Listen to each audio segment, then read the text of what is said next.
மீதியா இருக்கிற வசனத்திற்காக நன்றி செலுத்துகிறோம் ஆண்டவரே. பேசுகிற தாசனை மறைத்து கத்தாவே உண்மை வெளிப்படுத்துங்க. ஒரு வார்த்தைகளை இங்கே கொடுங்க, ஒரு நாவிலே போடுங்க அப்பா. நீங்க பேசுங்க, நீங்க இடைப்படுங்க. என்னை எங்களை தாழ்த்துகிறோம். ஒரு உங்களுடைய வார்த்தைக்கு நாங்கள் கேட்க செவிகளை திறந்துடலாம் ஆண்டவரே. நிறைய மையப்படுவீராக. முற்றிலும் நாங்கள் தாழ்த்து அர்ப்பணிக்கிறோம். எல்லா துதி கன மகிமையும் கிடைக்கும். உயிர் தந்த இயேசு கிறிஸ்துவ ஜெபிக்கிறோம் ஜீவனுள்ள நல்ல பிதாவே, ஆமென். அல்லேலூயா. நம்மள உட்காரலாம். ஐயா வாங்க. அல்லேலூயா, அல்லேலூயா, அல்லேலூயா. கர்த்தருக்கு ஸ்தோத்திரம். இந்த நாளில நாம் எடுத்திருக்கிற தலைப்பு சபை. சபை சபை என்றால் தேவனுடைய திருச்சபை. இந்த காரியங்களை குறித்து இதை குறித்து தியானிக்கும் போது தேவன் புதிய கோணத்துல புதிய காரியங்களை அவர் கற்றுக் கொடுக்க உள்ளவராய் இருந்தார் என்பதை நான் அறிந்தேன். உள்ளபடி கர்த்தருக்கு நன்றி செலுத்துகிறேன். அல்லேலூயா, அல்லேலூயா. இந்த சபையை குறித்து நாம் பேசுகிற போது அநேக காரியங்களை நாம் தெரிந்து கொள்ள வேண்டியது அவசியமா இருக்கிறது. ஆமென்.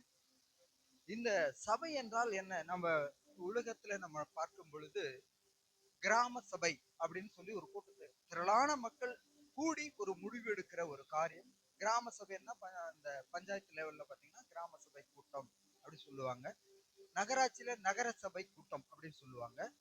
மந்திரிகள்லாம் கூப்பிட்டு ஒரு முடிவு எடுக்கும் போது அவங்க கூடி அந்த காரியத்தை மந்திரி சபை. அப்படி சபை என்றால் கூடுகை என்று பொருளாகிறது. இது உலகத்தின் காரியங்களை நம்ம ஒப்பிட்டு பார்க்க வேண்டிய சூழலில் நம்ம புரிஞ்சுக்கிறதுக்காக இது சொல்றோம். ஆனா சபை, தேவனுடைய சபை என்பது இன்னும் பிரிவாக காணப்படுகிறது. எப்படி என்று சொன்னால் நம்ம வேதத்துல நம்ம பார்க்கும் போதுதான் பிற்பாடு நமக்கு புரிய வரும். முதலாவது நம்ம ஒரு காரியத்தை நம்ம வாசிப்போம். ஆதியாகமம் 6ஆம் அதிகாரம் 5வது வசனத்தை நீங்க வாசிக்கலாம். மனுஷனுடைய அக்கிரமம் பூமியிலே பெருகினது என்றும் அவன் இருதயத்து நினைவுகளின் தோற்றமெல்லாம் நித்தமும் பொல்லாததே என்றும் கர்த்தர் கண்டு தாம் பூமியிலே மனுஷனை உண்டாக்கினதற்காக கர்த்தர் மனஸ்தாபப்பட்டார். அது அவர் இருதயத்துக்கு விசனமாயிருந்து. இப்படி இந்த பூமியில மனுஷனை படைச்சு இதுல சுகபோகமா வாழணும், கர்த்தரே ஆண்டவரே நோக்கி பார்க்கணும்ன்றதான் ஆண்டவருக்கு விருப்பம்.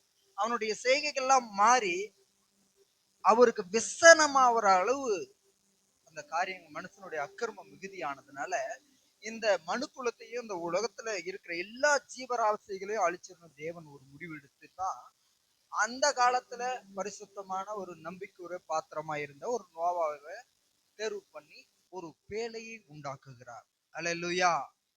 முதலாவது சபை அந்த பேழை. அல்லேலூயா. ஏன்னா எப்படி இந்த கிராம சபை கூட்டத்துல கூடி ஒரு முடிவு எடுக்கிறாங்களோ, அதை சட்டமா பாஸ் பண்றாங்களோ, அது போல முதலாவது இந்த மனுக்குலத்தை அழித்துட்டு மீண்டும் ஒரு ஒரு புதுப்பிக்க வேண்டும் என்று ஆண்டவர் விரும்புகிறார். அப்படித்தான் ஒரு கொப்பேரி மரத்தால நோவாவுக்கிட்ட சொல்லி ஒரு பேழையை உருவாக்குகிறார். அதுல பரிசுத்தமானது ஆணும் பெண்ணுமா ஒரு ஜோடியை உள்ள அனுப்பிச்சு அவர் காப்பாத்தி பிற்பாடு இருக்கிற எல்லா சூழ்நிலைகளும் எல்லா மிருக ஜீவ ஊரும் பிராணிலிருந்து ஒரே ஜீவராசி கூட விடாம காலி பண்ணணும்னு திட்டமிட்டு அப்படி உருவாக்கி ஒரு சபை வேலையை கட்டுகிறார். இதுதான் முதலாவது சபை என்பதை நாம் புரிந்து கொள்ள வேண்டியது அவசியமா இருக்கிறது.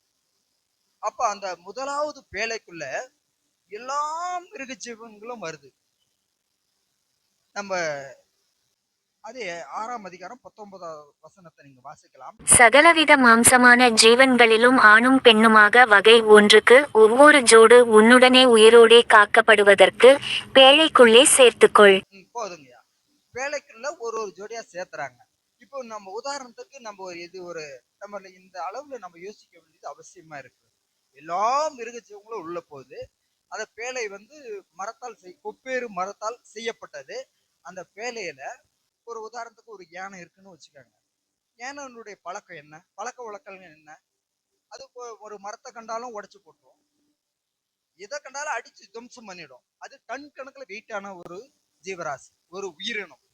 அப்போ அந்த அந்த அந்த பேழைக்குள்ள அதை தண்ணியில மிதக்கிற அந்த பேழைக்குள்ள, உதாரணத்துக்கு நீங்க யோசனை பண்ணி பாருங்க. தண்ணியில அது மிதக்குது அந்த பேழை. அதுல அது ஆட்டம் போட்டா எப்படி இருக்கும்? சேதாராயிரம், பேழைக்கு சேதாராயிரம். அப்போ சபைக்குள், தேவனுடைய சபைக்குள் ஒருவன் உள் வந்தா, ஒரு ஜீவராசி உள்ள வந்தா, ஒரு மிருகம் உள்ள வந்தா, அதனுடைய குணநலங்களை வெளியே விட்டுட்டு வந்துடும். அல்லேலூயா. அப்ப அந்த ஏனையா இருந்தாலும், புரிந்து கொள்ள முடியாத மிருகமா இருந்தாலும், அது நிதானிக்கிற அறிவே இல்லாத மிருகமா இருந்தாலும், அந்த பேழைக்குள் வரும்போது அதனுடைய அடக்கத்தோடு அது காணப்படுகிறது. அல்லேலூயா. இன்னொரு காரியத்தை, இன்னொரு ஜீவராசி நம்ம பார்க்கலாம். எலி பார்த்திருக்கீங்களா? எலி எலி எங்க பார்த்தாலும் என்ன பண்ணும்? அதனுடைய வேலையை காட்டிடும். அதனுடைய குணாதிசயம் அது எப்படிப்பட்டதுன்னு நோட்டி ஓட்ட போயிடும். மிதக்கிற பேழையில அந்த எலி அதனுடைய வேலையை செஞ்சா என்ன ஆகும்? மூழ்கி போயிடும். அப்போ தேவனுடைய திட்டமே வீணா போயிடும், அழிஞ்சு போயிடும். அதனால அந்த எலியினுடைய கேரக்டரும் அந்த பேழைக்குள் வந்த போது அது செயலிழந்து போனது. அல்லேலூயா. அப்போ தேவன் மறுசுழற்சி பண்ண வேண்டும் என்று விரும்பிட்டா, அந்த பேழை, முதலாவது பேழைக்குள் வந்த அத்தனை மிருகங்களும் அதனுடைய குணநலங்களுக்கு மாறுபட்டு தேவ ஆவியினாலே கட்டப்பட்டதாய் காணப்பட்டது. அல்லேலூயா. அந்த முதல் சபையில இருந்துதான் காப்பாத்துறார். இந்த யோனாவின் பேழை, இந்த காரியங்கள் எல்லாம் யோசிக்கும் போது, சில காரியங்களை யோசிக்கும் போது நிச்சயமாகவே ஒரு ஆச்சரியமான ஒரு நிகழ்வு தான். இப்போ அந்த 40 நாள் விடாத மழை, அந்த பேழையில எல்லாம் லாக் பண்ணி அது மிதக்குது. பூமியிலும் இல்ல, வானத்திலும் இல்ல, அது மிதக்குது. மிதந்து உயரமான மலையில போய் தங்கி நிக்குது, அந்தரத்துல நிக்குது. ஆராத் என்ற மலையில அந்த பேழை நிக்குது. கற்பனை பண்ணி பாருங்க. நம்ம அநேக முறை சத்தியத்தை நம்ம கேட்டிருக்கிறோம். ஆனா இதை பார்க்கும்போது உண்மையிலேயே ஒரு ஆச்சரியமான நிகழ்வு தான். என்ன சொல்லுவீங்க? பூமியிலும் இல்ல, வானத்திலும் இல்ல, அந்த பேழை உயரமான மலையில போய் நிக்குது. தண்ணி பிரவா, அந்த ஜலப்பிரவாகம் ரொம்ப கொந்தளிப்பா இருக்குன்னு சொல்லி வேதம் சொல்லுது. அப்ப அது எப்படி எல்லாம் அல்லாடி இருந்திருக்கும், அந்த இடத்துல ஆடிட்டு இருக்கு. அங்க போய் நிலைநிறுத்தினார். அப்பதான் நம்ம அதை, அந்த காரியத்தை நம்ம கவனிக்கும் போது அவருடைய யோசனை பெருசு, அவருடைய யோசனை பெருசு, அவருடைய செயலும் பெருசு. கற்பனை பண்ணி பாருங்க. அந்த 2 லைன் நம்ம பாடி பார்த்துடலாமா? யோசனையில் பெரியவரே, செயல்களிலே வல்லவரே. யோசனையில் பெரியவரே, செயல்களிலே வல்லவரே. போதும். கற்பனை பண்ணி பாருங்க. அந்தரத்துல ஆடுது, உன் பொழப்பு அந்தரத்துல ஆடுதுன்னு யாருன்னா சொல்லுவாங்க? பயப்படாதே, வேலைக்குள் உன்னை காப்பாற்ற ஒருவர் உண்டு. அல்லேலூயா. நீ வேலைக்குள்ள இருக்கணும், அதான் விஷயம். நீ வேலையை விட்டு போனா பாதுகாப்பு இல்லை. பிரியமானவர்களே, வேலைக்குள், நோவாவின் வேலைக்குள் 5 அறிவு படுத்த ஜீவன்கள் எல்லாம் கட்டுக்கோப்பாய் காணப்பட்டது. 6 அறிவு படைக்கப்பட்ட, பெற்றுக்கொண்ட, தேவனை போல சாயலாய் இருக்கிற, அவருடைய வித்தாய் இருக்கிற நமக்கு எங்க போச்சு அந்த அறிவு? அல்லேலூயா. நாம் புத்தி உள்ளவர்களாய், தெளிந்த புத்தி உள்ளவர்களாய், ஞானம் உள்ளவர்களாய் நடந்து கொள்ள வேண்டும். முதல் சபையில இப்படிப்பட்ட காரியங்கள் நிறைவேறியது. இப்போ இன்னும் அடுத்த கட்டத்தை நம்ம பார்க்கும்போது, மனுஷனுடைய 20% மாம்ச சுபாவம் மாறவே மாறாது. அல்லேலூயா. வேதத்தில் இருக்கு. நீ என்னதான் நீ ஆண்டவருடைய சத்தியத்தை கேட்டாலும், ஆண்டவரோடு உறவாடி கொண்டு இருந்தாலும், நீ மனிதனாய் இருக்கிறபடியினாலே அந்த காரியம் சில நேரங்களில் வெளிப்படக்கூடியதா இருக்கிறது. மாம்சம், மனுஷன் பலவீன பாண்டம். மனுஷனுமே அவன் மண் ஆகையினால அந்த இயல்பான அதை மேற்கொள்வதற்கு தேவனுடைய கிருபை மாத்திரம்தான் முடியுமே தவிர மனுஷனால் நிச்சயமா முடியாது. நீங்க என்ன உபவாசம் இருந்த ஜெபம் பண்ணாலும் கூட சில காரியங்கள் மாறாது. அல்லேலூயா. வேத வசனம் நமக்கு அப்படி சொல்லி கொடுக்கிறது. 7ஆம் அதிகாரம் 23வது வசனத்தை வாசிச்சுட்டு நம்ம போலாம். 7:23 வாசிங்களா. மனுஷர் முதல் மிருகங்கள், ஊரும்பிராணிகள், ஆகாயத்து பறவைகள் பரியந்தமும் பூமியின் மேல் இருந்த உயிருள்ள வஸ்துக்கள் யாவும் அழிந்து அவைகள் பூமியில் இராதபடிக்கு நிக்கிரகமாயின. நோவாவும் அவனோடே பேழையிலிருந்த உயிர்களும் மாத்திரம் காக்கப்பட்டன. வேலைக்குள்ள இருந்தா பாதுகாப்பு. அடுத்து இன்னொரு வசனம் வாசிங்கம்மா. 8:4. 7ஆம் மாதம் 17ஆம் தேதியிலே பேழை அரராத் என்னும் மலைகளின் மேல் தங்கிற்று. போதும். நான் சொல்லிட்டேன். அது அந்தரத்துல ஆடி இருந்துச்சு. அந்த ஆராத் மலையில போய் அங்க இருந்துச்சு. அங்கதான் நிலைநிறுத்தினாரு. அதுக்கு பிற்பாடுதான் தண்ணி வடிய வடிய வந்து ரிலீஸ் பண்றாரு. அந்த காரியம் முடிந்தது. நம்ம இப்போ இருக்கிற காரியம் மனுஷனுடைய 20% குணநலங்கள் மாறாதுன்னு நான் ஒரு காரியத்தை சொன்னேன். அதுக்கு ஏன் அப்படின்னு சொல்லி நம்ம பார்க்கலாம். யாத்திராகமம் 4ஆம் அதிகாரம் 10வது வசனத்தை வாசிங்க. அப்பொழுது மோசே கர்த்தரை நோக்கி, ஆண்டவரே, இதற்கு முன்னாவது தேவரீர் உமது அடியேனோடே பேசினதற்கு பின்னாவது நான் வாக்குவல்லவன் அல்ல. நான் திக்குவாயும் மந்த நாவும் உள்ளவன் என்றான். போதுமா? இப்போ பார்வோன் ராஜா கிட்ட அடிமையா இருக்கிறாங்க மக்கள். அவர்களை வந்து விடுதலையாக்கி கானான் தேசத்துக்கு கொண்டு வரணும். அதுதான் தேவனுடைய திட்டம். ஆகையினாலதான் மோசையை கூப்பிட்டு நீ பாப்பா அப்படின்னு சொல்லி கூப்பிடுறாரு. கூப்பிடும்போது எவ்வளவு நம்பிக்கை இருந்தா அவர் மோசேவை அழைக்கிறார். அவனுக்கு பாருங்க அந்த குணநலம். அவனுக்கு எனக்கு மந்த நாக்கு, இந்த எனக்கு வந்து திக்குவாயி, அதனால சொல்லி அவனுடைய காரியத்தை சொல்றான். அழைச்சது யாரு? ஆண்டவர்.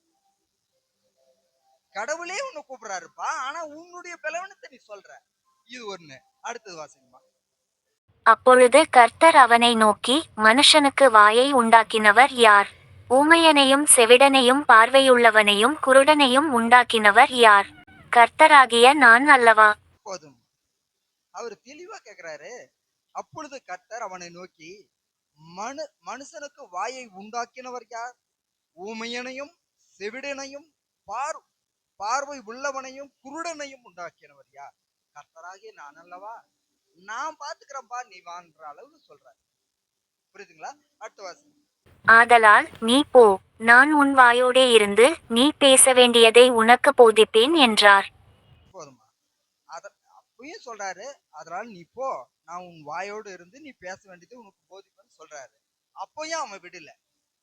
அதற்கு அவன், ஆண்டவரே, நீ அனுப்ப சித்தமாய் இருக்கிற யாரையாவது, அவன் ஐடியா கொடுத்து அவனே ஒரு ஆளை அனுப்பிச்சு விடுன்னு கேட்கறான். இது எப்படி? இது எல்லாத்தையும் கூட இருந்து நானே பேசுவேன்னு சொல்றாரு, உன் வாயோட இருந்து பேசுவேன்னு சொல்றாரு. ஆனா அவனுக்கு நம்பிக்கை வரல. அவன், நீ என்ன கூட இருந்து என்ன பேசுறதுக்கு ஒரு ஆளை அனுப்புன்னு சொல்லி கேட்கிறாரு. அதையும் ஆண்டவர் கேட்கிறாரு. வாசிங்கம்மாப்பா. அதற்கு அவன், ஆண்டவரே, நீர் அனுப்ப சித்தமாயிருக்கிற யாரையாகிலும் அனுப்பும் என்றான். நிறுத்துங்கம்மா, நிறுத்தி பார்க்கலாம். அப்போ அவன் கேட்கறதுக்கு, மோசே கேட்கறதுக்கு அவர் சந்தோஷமா கொடுக்கல, கோபம் மட்டும் தான் கொடுக்குறாரு. கோபம் கொண்டுதான் கொடுக்குறாரு. என்னடா நீ அப்படின்ற மாதிரி. அப்பொழுது மோசையின் மேல் கோபம் உண்டவராகி அப்பதான் ஆரோனை வாசிக்கலாம். அப்பொழுது கர்த்தர் மோசேயின் மேல் கோபம் உண்டவராகி, லேவியனாகிய ஆரோன் உன் சகோதரன் அல்லவா? அவன் நன்றாய் பேசுகிறவன் என்று அறிவேன். அவன் உன்னை சந்திக்க புறப்பட்டு வருகிறான். உன்னை காணும்போது அவன் இருதயம் மகிழும். நீ அவனோடே பேசி அவன் வாயில் வார்த்தைகளை போடு. நான் உன் வாயிலும் அவன் வாயிலும் இருந்து நீங்கள் செய்ய வேண்டியதை உங்களுக்கு உணர்த்துவேன். அவன் உனக்கு பதிலாக ஜனங்களோடே பேசுவான். இவ்விதமாய் அவன் உனக்கு வாயாக இருப்பான். இந்த கோலையும் உன் கையிலே பிடித்து கொண்டு போ, இதனால் நீ அடையாளங்களை செய்வாய் என்றார். இப்போ இந்த காரியத்தை நம்பி அழைச்சது மோசேவை. இவனா வற்புறுத்தி இவனுடைய பலத்தை காட்டி கேட்டு ஆரோனை வாங்கியாச்சு. இப்போ ஆண்டவர் கூப்பிடுறாரு, இந்த மனுக்குலத்திற்கு ஒரு சட்டத்திட்டங்களை வகுத்து நான் தரேன்னு சொல்லி கூப்பிடுறாரு. அவங்களெல்லாம் அங்க நிறுத்திட்டு நீ மட்டும் வா அப்படின்னு சொல்லி தேவ சமூகத்துக்கு அவன் போறான். மோசே போறான். போயிட்டு தேவனோடு சஞ்சரித்து அவரோடு உறவாடி அவர்கிட்டயே 40 நாள் இருந்து அவர் கைப்பட எழுதி கொடுக்கிறார். 10 கற்பலைகளை எழுதி கொடுக்கிறார். இவன் கேட்ட தேவனுக்கு பிடிக்காத காரியத்தை கேட்டு வாங்கி, இவன் மேல இருந்து தேவ சமூகத்தை விட்டு இறங்கி வர்றதுக்கு லேட் ஆகுதுன்னு சொல்லிட்டு காதுல மூக்கு இழுக்கிறதெல்லாம் போட்டு கன்றுக்குட்டி உருவாக்கி ஆர்வன் பண்ண வேலை, வேணான்னு சொன்ன கூப்பிட்ட இவனா வற்புறுத்தி வாங்கிக்கின வேலை லேட் ஆகுதுன்னு சொல்லிட்டு அதுக்குள்ளே ஒரு விக்கிரத்தை உருவாக்கி மோசே வரத்துக்கு லேட் ஆகுதுன்னா அதுக்கு தூபம் காட்டவும் அதை பணிந்து கொள்ளவும் தவறான வழிபாட்டுக்கு கொண்டு சொல்லிட்டான். இவனா கேட்டு வாங்கி அப்படி மோசே வர்றதுக்குள்ள ஜனங்களை திசை திருப்பிட்டான். அப்போ அந்த கற்பலகைகளை தேவனுடைய கரத்தால் தேவ சமூகத்திலிருந்து பெற்றுக்கொண்ட மோசே இறங்கி வரார். இறங்கி வந்து அங்க நடக்கிற காரியங்களை பார்க்கும்போது அந்த கற்பலகை யார்கிட்ட வாங்கினாரு? தேவன் கிட்ட வாங்குறாரு. தேவன் கிட்ட எவ்வளவு பயபக்தியா வாங்கியிருப்பார். வாங்கின்னு வந்து பாக்குறாரு. பார்க்கும்போது இங்க நடந்திருக்கிற கலிபிடி எல்லாம் பார்த்துட்டு கோபம் கொண்டவராய் கீழே போட்டு உடைச்சிடறாரு. அல்லேலூயா. தேவ சமூகத்திலே 40 நாள் அவரோடு இருந்த மகிமை பெற்ற மோசே அவனுடைய மாம்ச குணம் தேவனுடைய பலகையை போட்டு உடைச்சிட்டான். அல்லேலூயா. அப்போ தேவனோடு நாம உதாரணத்துக்கு இந்த வாரம் ஆராதனைக்கு வரோம். தேவனுடைய ஆவியானவர் நடத்துறாரு, ஆவிக்குரிய நிலையில நடத்துறாரு. ஆராதனையில என்னை விடுதலை ஆக்கினாரு. அப்படி அந்த மகிமையை உணரும் போது அந்த மகிமையே அந்த வாரம் பூரா நம்மளை கடத்தி கொண்டு போயிருதா இல்லைங்களா? அல்லேலூயா. அந்த பிரசன்னமே நடத்தி கொண்டு போகுதா இல்லையா? அல்லேலூயா. நம்ம தட்டு தடுமாடி இருந்தா கூட அந்த பிரசங்கம் நம்ம அந்த வாரத்தை பூரா ஓட்டுதா இல்லையா? அல்லேலூயா. அப்போ அப்படி இருக்கிற தேவனுடைய பிரசன்னம் 40 நாள் கூட இருந்து அவரோடு இருந்து அவன் முகமெல்லாம் மாறி அவன் தேவனை போல தகதகன வந்த ஒரு மோசே, தேவனுடைய வல்லமையை அனுபவிச்சது ஒரு மோசே தேவனுடைய கரங்களால் பெற்ற அந்த கற்பலகை கோபத்துல உடைக்கிறான். அல்லேலூயா. அதுதான் மனிதனுக்கு இருக்கிற அந்த மாம்ச குணம் 20% மாறாது. அல்லேலூயா. தேவனோடு சஞ்சரித்தால் ஒளிய அங்கிருந்து தேவ சமூகத்தை விட்டு வந்த உடனே அவனுடைய குணநலம் அவனுடைய சுபாவம் அங்க வெளிப்படக்கூடியதாய் காணப்படுகிறது. அல்லேலூயா. ஆகையனால எப்படிப்பட்ட விசுவாசிகளா இருந்தாலும் சரி, எவ்வளவு உயர்ந்தவர்களா இருந்தாலும் சரி, எப்படிப்பட்ட பிரசித்தி பெற்ற போதகராய் இருந்தாலும் சரி, மாம்ச குணம் தேவ ஆவியை விட்டு நாம் வந்து செயலாக்கம் பண்ணும்போது அது வெளிப்படக்கூடியதாய் காணப்படுகிறது. ஆகையனால அதையும் தேவனுடைய கரங்களிலே பெற்ற அந்த கற்பலைகளை எவ்வளவு பயப்பத்தை வாங்கியிருப்போம். அது யோசனை பண்ணா ஆச்சரியமா இருக்கு. அதை நம்ம யோசிச்சு பாருங்க. தேவனுடைய கையில வாங்கணும்ன்றத அந்த எண்ணத்தை அவன் மறந்து விட்டான். ஆகையினால இந்த சபையின் காரியங்களில தேவனிடத்திலிருந்து பெற்றுக்கொள்ளுகிற காரியங்களை அதை அவர் எப்படி சொன்னாரோ அப்படி கையாள வேண்டும் என்பது அது அவசியமா இருக்கிறது. அப்போதான் அந்த ஜனங்களை நடத்துறதுக்கு தான் அவர் கொடுக்கிறார். அந்த சபையை பேணி காட்டு மக்களை நல்வழிப்படுத்துவதற்காக தான் அந்த சட்ட திட்டங்களை ஆண்டவர் கொடுக்கிறார். அதை சரியானபடி செய்ய வேண்டும். அதை உடைச்சிட்டு பிற்பாடு அவர் கஷ்டப்படுற சூழல்லாம் நம்ம பார்க்க வேண்டியது அவசியமா இருக்கிறது. யாத்திராகம் 32:19 வாசிங்க. அவன் பாளையத்துக்குச் சமீபித்து அந்த கன்றுக்குட்டியையும் நடனத்தையும் கண்டபோது மோசே கோபம் மூண்டவனாகி தன் கையிலே இருந்த பலகைகளை மலையின் அடியிலே எறிந்து உடைத்து போட்டு சொன்னபடி ஆண்டவர் சொன்னபடி அவன் மட்டுமே போயிருந்தா அந்த பிரச்சனை வந்திருக்காது. அல்லேலூயா. அவனா கேட்டு வாங்கி அப்புறம் அரைச்சி அவங்களுக்கு கொடுக்குற காரியம் எல்லாம் தேவையே கிடையாது. அதனால தேவனை சார்ந்து அவருடைய சொன்னபடி நம்ம செய்யாத போது சில சிக்கலிலே நாம் மாட்டிக்கொள்ள வேண்டியது அது அதனுடைய பாவ தொடர்ச்சியாய் காணப்படுகிறது. ஆகையினாலதான் எப்படிப்பட்ட ஒரு நிலையில் இருந்தாலும் மாம்சம் தலை தூக்க வேண்டிய காலம் வரும்போது நம் மாம்சம் வெளிப்படக்கூடியதாக காணப்படுகிறது. ஆகையினாலதான் ஒரு 100% நிச்சயமா வராது. அது அங்க நம்ம வேதத்துல அது பார்க்கும்போது குறைஞ்சபட்சமாவது அது வெளிப்படக்கூடிய காரணிகளாக காணப்படுகிறது. ஆகையினால இப்படிப்பட்ட காரியத்திலும் கவனமா இருக்க வேண்டியது அவசியமா இருக்கிறது. அப்பதான் சபையின் காரியங்களில கண்ணோக்கமா இருக்க முடியும் என்று வேதம் நமக்கு தெளிவாக எச்சரிக்கிறது. இன்னொரு காரியத்தை நம்ம பார்க்க வேண்டியது, இன்னொரு காரியத்தை நம்ம பார்க்கலாம். ஒரு காரியம், மனுஷனை அவருடைய சமூகத்துக்கு மேலே ஏறிவான்னு சொல்லி கூப்பிடுறாரு. அது ஒரு நிலை. தேவனுடைய வல்லமையை காண்பிக்க நீ என்கிட்ட வா அப்படின்னு சொல்லி அவரோடு பேசுகிறார். இன்னொரு நிலை, தேவன் இறங்கி வருகிறார். அல்லேலூயா. அவர் ஏறி வரவும் முடியும், இறங்கி வரவும் முடியும். இன்னொரு காரியத்தை, இறங்கி வர்ற இன்னொரு காரியத்தை நம்ம பார்க்கலாம். அப்போஸ்தலர் நடவடிக்கைகள் எடுத்துக்கோங்க, 9ஆம் அதிகாரம் 3ஆம் வசனத்தை வாசிங்க. அவன் பிரயாணமாய்ப் போய் தமஸ்குவுக்குச் சமீபித்த போது சடிதியிலே வானத்திலிருந்து ஒரு ஒளி அவனைச் சுற்றி பிரகாசித்தது. சவுல் என்ற ஒரு மனுஷன் இருந்தான். அவன் தேவனை வழிபடுகிற மக்களை, தேவனுக்கு விரோதமாக தேவனை பூசிக்கிற, ஆசாரிக்கிற, வழிபடுகிற மக்களை அவனுக்கு பிடிக்கவே பிடிக்காது. அவன் கொன்று போடுகிற ஒரு மனுஷனா இருந்தான். ஆனா பக்தி வைராகியம், நல்ல படிப்பாளி, நல்ல அறிவாளி, புத்திசாலி, திறமையானவன். அவன் தேவனுக்கு விரோதமாக செய்கிற காரியங்களில துணிகரமான பாவம் செய்கிறவனா மனுஷனாக காணப்பட்டான். அவன் அப்ப இந்த காரியத்தை குறித்து அவங்க நிறைய துன்புறுத்துறான்னு சொல்லிதான் உபவாசம் மற்ற தேவனோடு அவனை குறித்து தேவனுக்கு தெரியப்படுத்துகிறார்கள். அப்பதான் இந்த காரியம் வாசிங்க. அவன் தரையிலே விழுந்தான். அப்பொழுது சவுலே, சவுலே, நீ என்னை ஏன் துன்பப்படுத்துகிறாய் என்று தன்னுடனே சொல்லுகிற ஒரு சத்தத்தை கேட்டான்.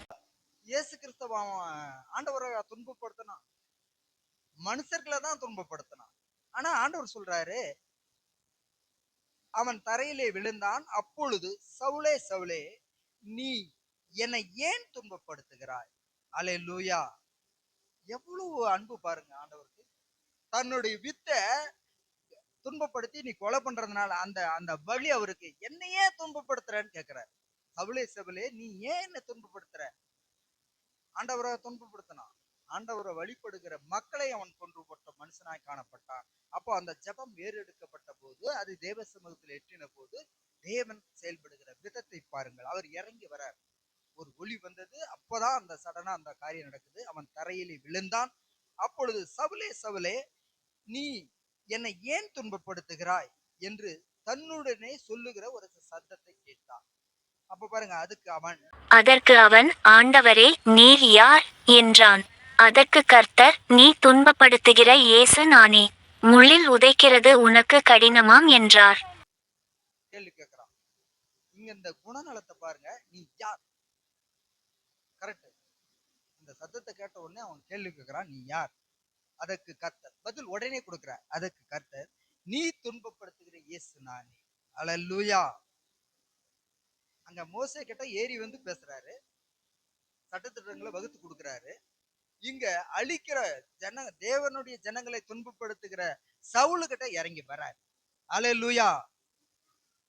ஏற்றமும் உண்டு, இறக்கமும் உண்டு. அவர் மேலையும் போவார், கீழையும் வருவார்.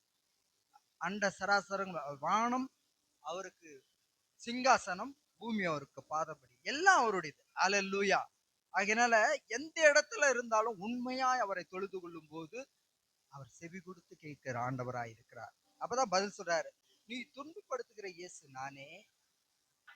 முள்ளில் உதைக்கிறது உனக்கு கடினமாம் என்றார். அவன் நடுங்கி திகைத்து, ஆண்டவரே, நான் என்ன செய்ய சித்தமாயிருக்கிறீர் என்றான். அதற்கு கர்த்தர், நீ எழுந்து பட்டணத்துக்குள்ளே போ, நீ செய்ய வேண்டியது அங்கே உனக்குச் சொல்லப்படும் என்றார். அவனுடனே கூட பிரயாணம் பண்ணின மனுஷர்கள் சத்தத்தை கேட்டும் ஒருவரையும் காணாமல் பிரமித்து நின்றார்கள். இந்த சம்பவம் நடக்கும்போது மத்தவங்களுக்கு தெரியல, அவனுக்கு மட்டும்தான் தெரியுது. என்ன நடக்குதுன்னே தெரியாம அவங்க திகைச்சு நிக்கிறாங்க. அடுத்து வாசிக்கலாம். சவுல் தரையிலிருந்தெழுந்து தன் கண்களை திறந்தபோது ஒருவரையும் காணவில்லை. அப்பொழுது கைலாகு கொடுத்து அவனை தமஸ்குவுக்கு கூட்டிக் கொண்டு போனார்கள். அவன் 3 நாள் பார்வையில்லாதவனாய் புசியாமலும் குடியாமலும் இருந்தான். இந்த சம்பவம் நடக்கும்போது அந்த ஒளி இறங்கின உடனே அவன் 3 நாளுக்கு கண் பார்வை தெரியல. இந்த மீனுக்கு செதால இருக்கு பாத்தீங்களா, அந்த மாதிரி அவன் கண் மேல செதால் மாதிரி படிஞ்சிச்சு. அல்லேலூயா. அப்போ எப்படிப்பட்ட ஒளியா இருக்கும்? அல்லேலூயா. நீங்க கிரகித்துக் கொள்ளுங்க. இதெல்லாம் நீங்க இப்படிதான் படிக்கணும். இப்ப விவசாயம் பண்றவங்களுக்கு நல்லா புரியும். உழவு ஓட்டும் போது நல்லா கலப்பி நல்லா உள்ள விட்டு ஓட்டு பண்ணுவாங்க. ஏன்?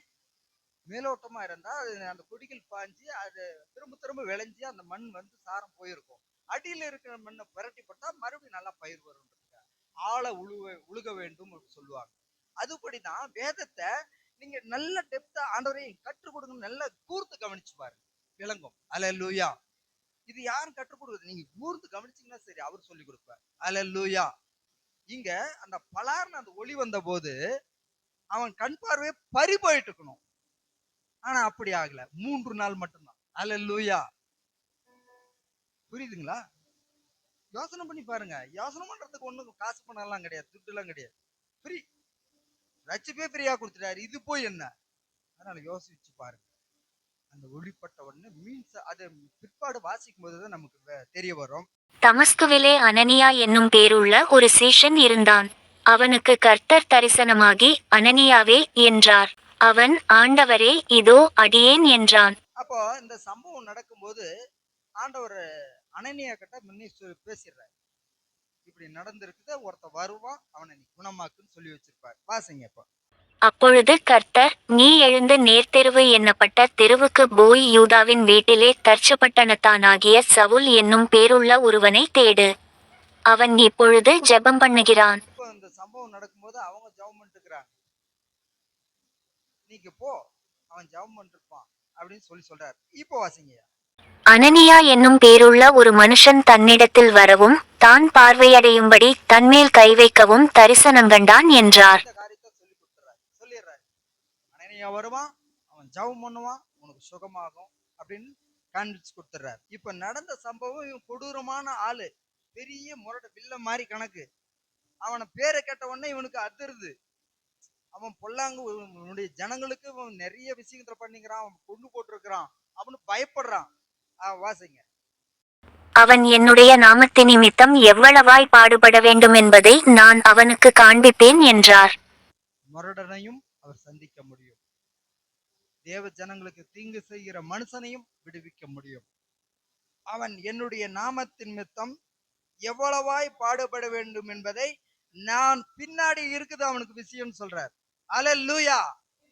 ரட்சிக்கப்பட்டுட்டான்னு சந்தோஷப்படுறீங்களா? பின்னாடி அவனுக்கு வச்சிருக்கிற கச்சேரின்னு சொல்லி கொடுக்கிறார். அப்பயே தெளிவா போட்டிருக்கிறார்.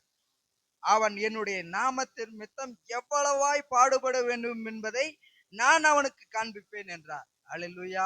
விளங்குதா? புரியுதா? ரட்சிக்கப்பட்டுட்டான், அவன் பெரிய சூப்பர்மேன், அவன் படிப்பாளி, அறிவாளி, திறமசாலி, வீரன், அதெல்லாம் எந்த மாற்று கருத்து இல்லை. ரட்சிக்கப்பட்டதுல இருந்து அவன் ஆண்டவருடைய அடிமை. ஹல்லேலூயா. தேவனால் நேரடியாக தெரிந்து கொள்ளப்பட்ட பாத்திரம். ஹல்லேலூயா. வாசிங்க அடுத்தது.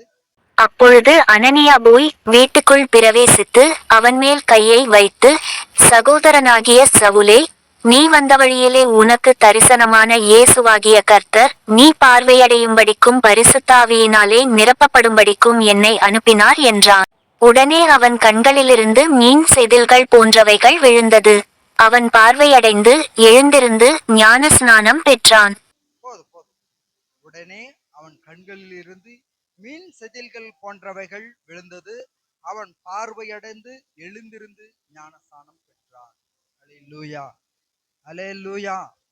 முதலாவது சபை நோவாவின் பேழை, அதுல போகும்போது பாதுகாப்பு.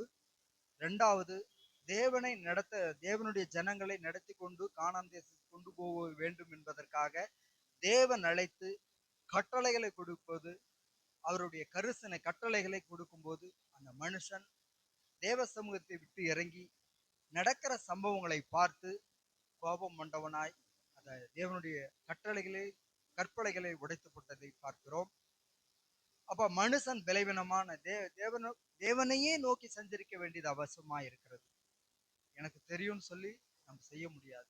தேவன் எப்படி சொல்றாரோ அதன்படிதான் செய்யணும். ஆகையினால தேவனுடைய கட்டளையை பெறுவதற்கு நாம் மேலே ஏறி போக வேண்டியதும் அவசியமா இருக்கிறது. அதே போல தேவனுடைய ஜனங்களை கொன்று போட்ட ஒரு கொடிய மனுஷனை, சவுலாய் இருந்த மனுஷனை பவுலாக மாற்றவும் தேவனால் கூடும். அல்லேலூயா. அவனுடைய வார்த்தை, அவனுடைய பேரை கேட்கும் போது அனனியா மற்ற ஜனங்கள் எல்லாம் இவன் கொடூரமான மனுஷன், இவன் பொல்லாங்க செய்யற மனுஷன் பயப்படுறாங்க. ஆனாலும் திட்டமிட்டு சவுலை பவுலாக மாற்றின தேவன் அவர் இறங்கி வந்து அவருடைய வல்லமை வெளிப்படுத்துகிற காரியங்களையும் நாம் பார்க்கிறோம். ஆகையினால சபையின் காரியங்களில நம்முடைய பங்கு என்னவா இருக்கிறது, நம்முடைய கேரக்டர் என்னவா இருக்கிறது என்பது புரிஞ்சா போதும். அல்லேலூயா. நம்முடைய கேரக்டர் என்ன, நமக்கு என்ன தேவன் பங்கு கொடுத்திருக்கிறார், நாம் என்ன தேவனுக்காக செய்ய முடியும். நான் செய்கிற காரியத்துல இதுல ஒரு விஷயம் என்னன்னா, நீங்க சபைக்காக நாம் என்ன செய்யறோமோ தேவனுக்கு ஒன்றும் பிரயோஜனம் கிடையாது, உனக்கு தான் பிரயோஜனம். உன்னுடைய ஆத்மாவை நீ தப்பிச்சு கொள்ளுவ. அல்லேலூயா. உன்னுடைய ஆத்மாவை நீ பரலோகத்தின் நேரம். எல்லாருக்கும் என்ன நம்பிக்கை, ரட்சிக்கப்பட்ட எல்லாருக்கும் ஒரு நம்பிக்கை என்ன, நான் தேவனால் தெரிந்து கொள்ளப்பட்ட பாத்திரம், ஆண்டவருக்காக வாழ்றேன், என்னுடைய ஆயுசு முடிக்கும் போது நான் பரலோக ராஜ்யம் போகணும், தேவனோடு இருக்கணும். அந்த நம்பிக்கை தான். அல்லேலூயா. ஆகையினாலதான் இந்த பாடுகள், போராட்டங்கள், பிரச்சனைகள், கண்ணீர், கவலை, கஷ்டம், துக்கம் எல்லாமே இதுல கலப்புதான். ஆகையினால சந்தோஷம் மட்டுமே இருந்தால் வாழ்க்கை கிடையாது, ஆசீர்வாதம் மட்டுமே இருந்தால் வாழ்க்கை கிடையாது. ஏன்னா பவுலுக்கு சொல்லும் போதுதான் சொல்லுவாரு, ரட்சிக்கப்பட்ட போது பின்னாடி அவனுக்கு இருக்க விஷயம், அவன் ரட்சிக்கப்பட்டுட்டான்னு பாக்குறியா, அவனுக்கு பின்னாடி வச்சிருக்கிற காரியம், அவன் பாடு அனுபவிக்க வேண்டியது அவசியமா இருக்கிறது. ஒரு காலகட்டத்தில் அவர் சொல்லுவார், என்ன வழிகளோ எனக்கு ஒரு முள் கொடுக்கப்பட்டிருக்கிறது, அது என்ன முள்ளும் குறுக்குமாக குத்துகிறதுன்னு சொல்லி ஜெபம் பண்ண போ, என் பலத்தோட நீ போன்னு தான் சொல்றார். அப்ப அந்த பாடுகள் தேவன் நியமித்த ஓட்டத்துல அவன் வாழ்த்து முடித்த மனுஷனாக காணப்படுகிறது. அநேக வேத ரகசியங்களை மக்களுக்கு கொடுத்த ஒரு மனுஷனாக மாற்றினார். ஆகையினால சபையின் காரியத்துல கவனமாய் நீங்க அதுக்கு ஒரு பங்கு உள்ளவர்களாய் கவனிக்க வேண்டியது அவசியமா இருக்கிறது. எதையும் கவலைப்பட வேண்டியதில்லை, தேவனுக்கு தெரியாம எதுவும் நடக்க போறது கிடையாது. அப்படி நடந்தா தேவனுக்கு தெரிஞ்சுதான் நடக்கும். நமக்கு அநேக வார்த்தைகள் வந்து தவறா சொல்லலாம், வரலாம். அந்த அப்படிப்பட்ட காலம் நடக்கிற மாதிரி 100% 90% நடக்கிற மாதிரியே பயமுறுத்தலாம். ஆனால் தேவனுக்கு தெரியும் ஒவ்வொரு காரியத்தையும். கடந்த வாரத்துக்கு முந்தி வாரத்தை நான் பிரமிச்சு போனேன். 2 பேர் 3 பேர் தான் இருந்தோம். எவ்வளவு கரிசனை உள்ள தேவனா இருக்கிறாரு சபையின் காரியங்கள்ல. அவர் எவ்வளவு நமக்கு தான் புரிய மாட்டேங்குது, மரமண்டைக்கு நமக்கு விளங்க மாட்டேங்குது. என்னதான் நம்ம அறிவுபூர்வமா யோசிக்கிறோம், திறமையா இருக்கிறோம் நினைச்சா கூட அது அவருடைய சித்தத்துக்கு உகந்ததா காணப்படவில்லை. அந்த முன்னால அந்த களவு போடுறவங்க ஆராதனை நடக்குதுன்னு சொல்லி அந்த மேஸ்திரி பேசுறது, அந்த காரியத்துல அவரு இருந்தாரு. நான் அப்பயே சொல்லிட்டேன் அவர்கிட்ட, எவ்வளவு நேரத்துக்கு முடியும்னா 2:30 மணிக்குனாக்கல, நாங்க இது வரைக்கும் போட்டு 2:30 மணிக்கு மேல போடுறோன்னு அவனுக்கே அந்த பயம் இருக்கு. அல்லேலூயா. பாத்தீங்களா, 2:30 மணிக்கு மேல நாங்க அப்புறம் ஸ்டார்ட் பண்ணிக்கிறோம், நீங்க அது வரைக்கும் ஃப்ரீயா நீங்க போய் ஆராதனை பண்ணுங்க.